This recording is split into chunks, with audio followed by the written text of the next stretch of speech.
Serial killer நடு ரோட்ல நின்னு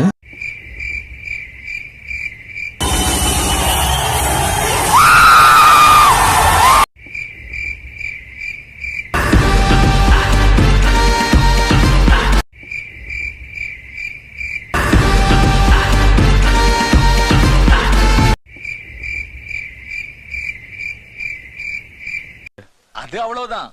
டைம் முடிஞ்சது. வா. என்ன பண்றாங்கன்னு பார்த்துட்டாவது போலாம்ண்ணா.